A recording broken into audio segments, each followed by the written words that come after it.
nagaa caalu nagaa waaqayyoo isiniif yaa baay'atu maatii warqii warri taatan hundi keessanuu nagaa keessanii ani nagaa kootti galata rabbii baga nagaa dhuftanii hanaa dhufu isiniin jedhee jira. Warri warqii tuubeef maatii hin taane maatii ta'a share like gochuu hin dagatina. Na waliin ta'a isiniin jechuun jaaladha yaa uummata qashtii warra hin beeknee fi ani kookii tuubiti. Maal qabattee dhufte kookiin yoo jettanii warqii irratti piraankii gochuu dhufe yoona milkaa'e piraankiin kun yoona kan naa milkaa'u ta'e kan warqii irratti gallakkisa jechuudha. Ishiimaaf hin kenna jechuudha piraankii kana inshaallah hin boochi jedhee yaada kiloon irratti dabalaa jirti sagalee qabeefii jira akkasuma na jajjabeessayii. Walaa jajjabeessinu yaa uummata qashtii laayikii sheer gochuu hin dagatinaa. Balaan boote maalan jedhaan kaarra nataarushii waan hin oolle garuu yaa ta'u malee irratti bilbila jechuudha.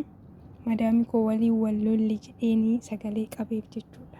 Ishiin hojiirra jirti natti fakkaatee yuutuub irraa kan dhabamtee fi xiqqoo hojisitti baay'ate malee nama jalaa hin dhabamtu isin jedha yaa uummata qashtii amma irratti dawwalaa na waliin ta'a yaa rabbi gara manaa laaffisika.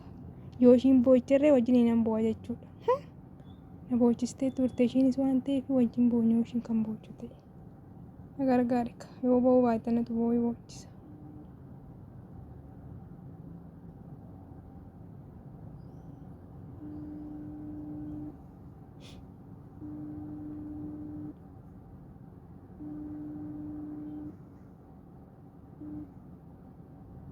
Haaloo.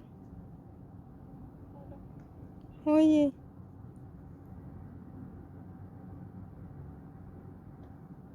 Halo.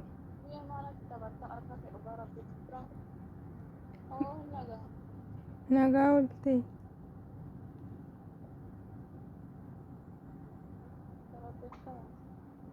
Jira nagaa kooti.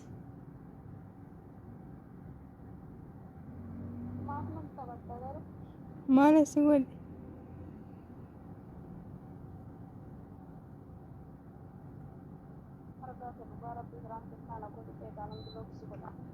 Yaa rabbi ati piraankiidhuma jettamoo koyi namni bakka akkuma taasisu hin qabu lubbuu.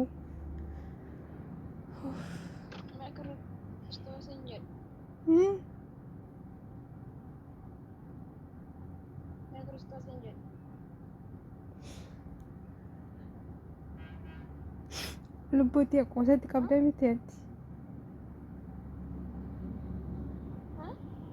Wanti qoosatti qabdee miti amma koo bilbila irraa namarraa xalafadhee sitti haasa'aatii jira.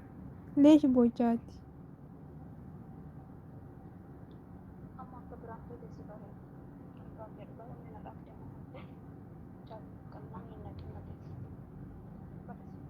Piraankii naan jechaa jirta mooti.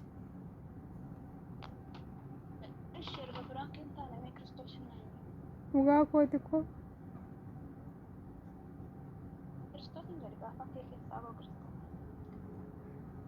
Leesh na kakachiistaati.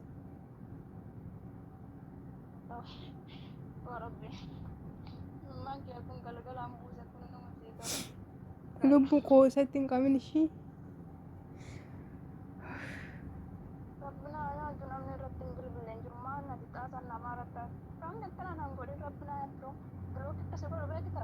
Ani maal asii godhe kun piraankii miti koo dhugaa koo sitti haasa'aa jira nama amantu. Nama meeqatti bilbilaan iyyuu akka na kaardii na argan jedheetu.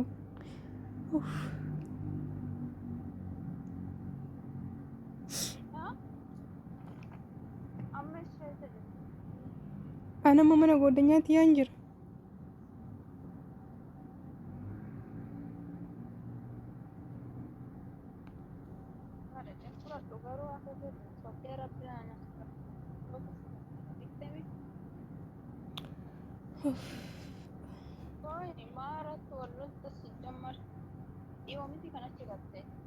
Yaa dhiyoodha ji'a afur waan akkasii miti erganas gale garuu immoo birri ergeen beeku birri anuma bira yaa taa'u naan jechaa turte ama birri naa kenna.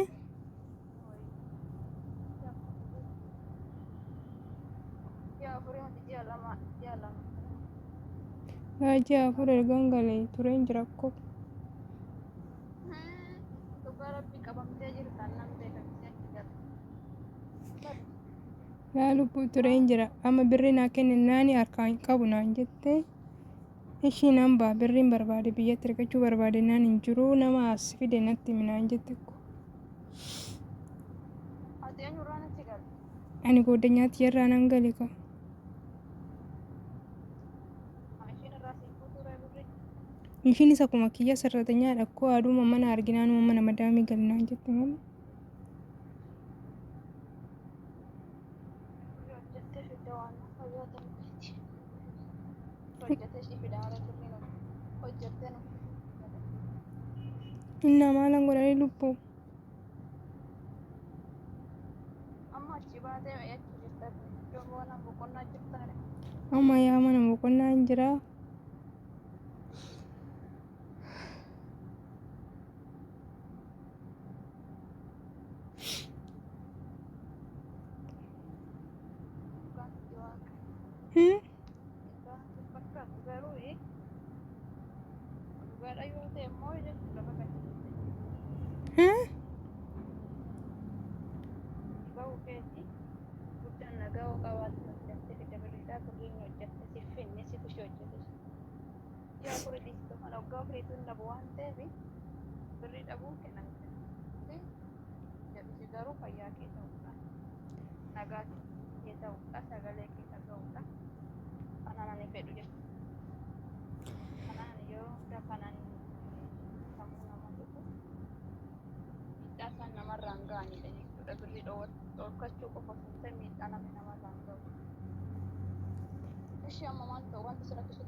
Lubbumaan rakkisan re'aan ilaali. Birri samoonii ergeen ture biyyatti mana ijaaraa jira waan ta'eef jechuudha. Amma birri farqaan qabu maatiin achi birri na gaafachaa jira. Kalaas dhugaa jireenya nama jibbisiisa.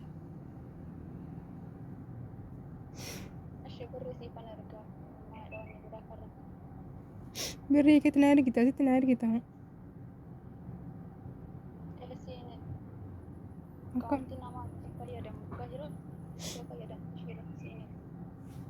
Ani mana si akkaawunti fayyadamu maalitti beekare? Nama si akkaawunti fayyadamu maalitti hin beekan birrii asirraan namni na argees hin beeku anis ergee hin beeku. Ishee ijoollee beeruutii hojjettu gaafa isaanirraan immoo si barbaade isaan akka Ammaaf hojii koo nan gala ani biyyaanan hojii jalqabe malee asii hojii nan gala rakkoo hin qabu. Garuu baay'ee natti dhaga'ama.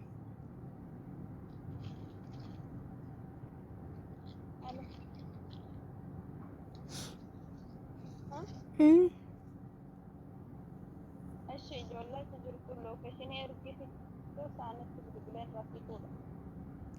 Ishee bakka siifan kenna wayina saaraa wayinaan hin beeku baay'inaan asiifuu haa ta'u asaaraa ta'u kana keessa asiif kenna bakka ishee.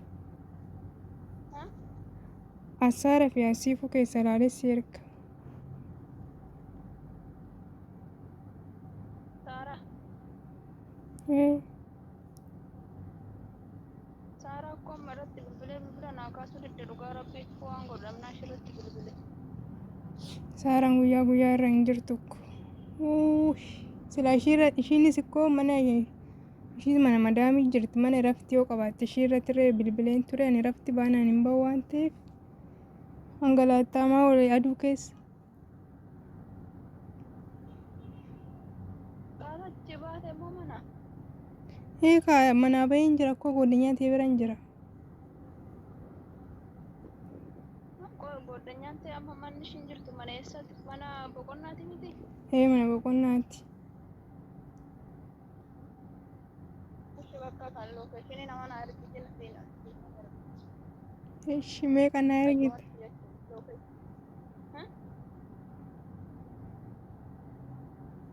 Ishee wanni biraa wanni si rakkisu maaltu jira kana nala?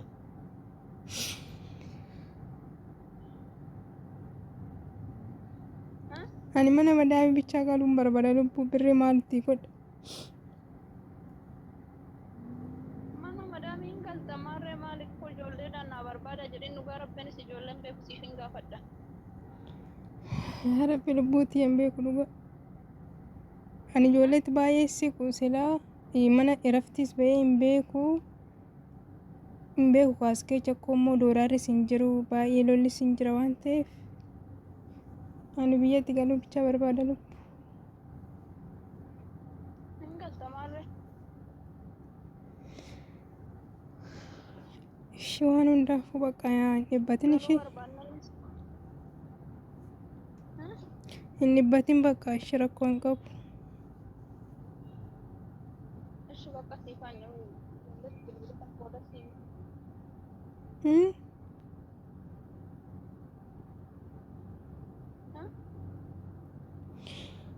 Ishii bakka kalas. Waan online irraa dhabame yaaddeen ishii kalas maatii godhaaniyyuu. Online tanas. Ni akkasinaaf ergitee nama ijoollee birrii irraa argadde yookaan achi nama ijoollee bitan jechuudha. Ati nama asii beektu qabda moo lubbuu? Hin gaafadha gaa ijoollee dhuma yaada ollaa irraa wal beeku maal rakkoo qaba. Kanaaf kennaaf biyyattiin ergaa koo barbaadan birrii. Ishii akkaawuntii biyyaa si erguuni. Na ergi.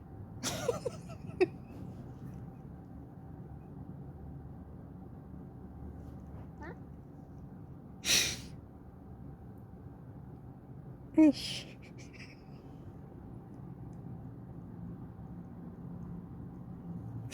Leenca ta'u.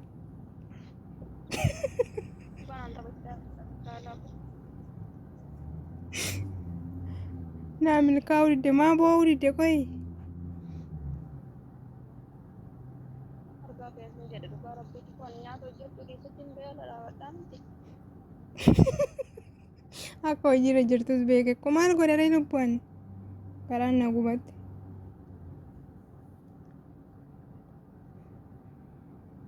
Leenca ta'u ishii bakka dhiifama ka. Ani madaamitti yaa waliin lolle.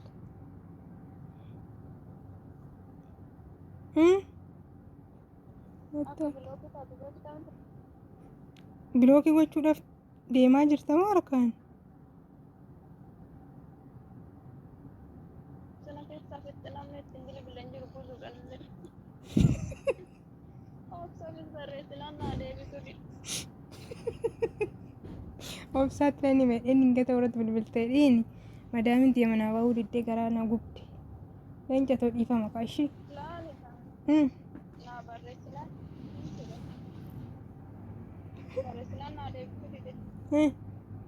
Saaraas naa kaasuu didhe. Nama biraa naman gaafadhu hin qabu na eege. Ani Ani dhugaa rabbiin kun barbaadu. Jechuun bakka ijoolleen mana madaamii keessatti hoggataa kakkataa waan biraa miti beektaa birrii naa badu qonni barbaade yaa baddi galee garuu fayyaa guutuu qaama keenya hir'isnee gallu inni waa tokko lubbuu keenya duratti akka itti baasan bakka waan hedduu nurraan gahuu danda'u. Ani sasantu beektaa yeroo baay'ee kan keessa qonna deemu jechuudha. yaa dhugaadhaanis sagalee si qabe koo sagaleedhuma nama jeequ kanaaf akkanaa bilbilte dheenii hundaan irratti si arginaani firaankii si godhe leencati ishii.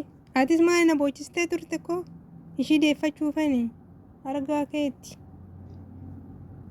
Itti shakka garuu waan hundaaf iyyuu jechuun ani birrii baduu nama nagaadhaan bahuutu gammadee.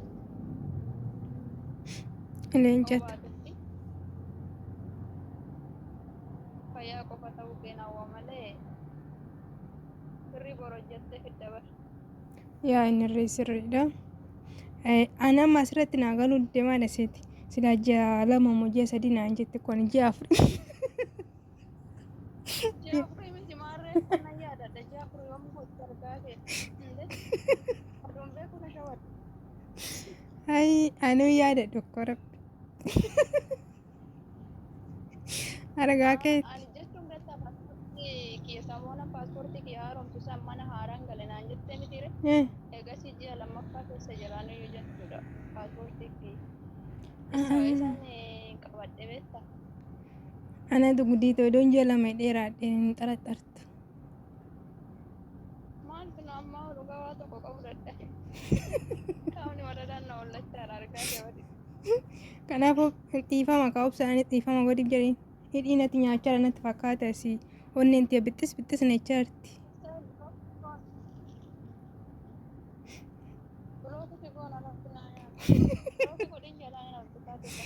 Leenca tolan jechaa jira.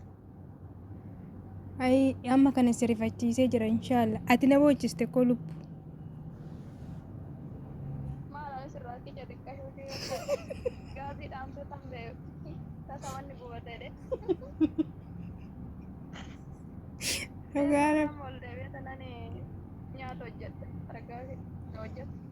Ayyee kaa warri maatii warqii taatanii asumaan sheer godhaa jedhiin ka. Siifan qophaa'ee dhufe ko.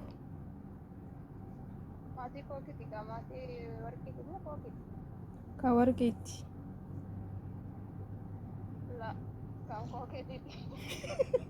Yellaa itti minaga dhiifama godheef jedhiin amma ijoolleen kukkutee naan jedhu kana arge.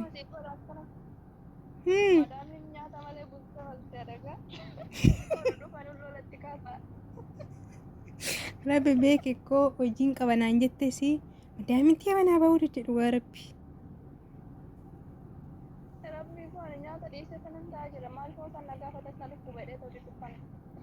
Balaan buute yella bakka nagaatti naa himiiti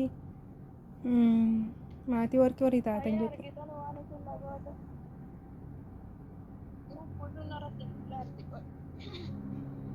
Kooki piraankina godhin kalas.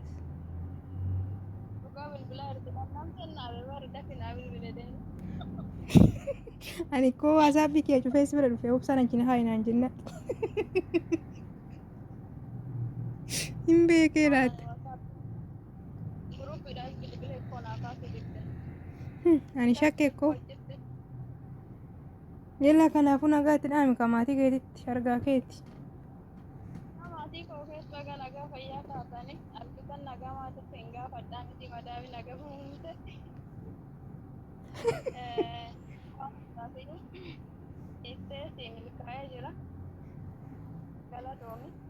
Maatii warqii jedhe kaa biifti maqaa koo waaminitti argaa keeti.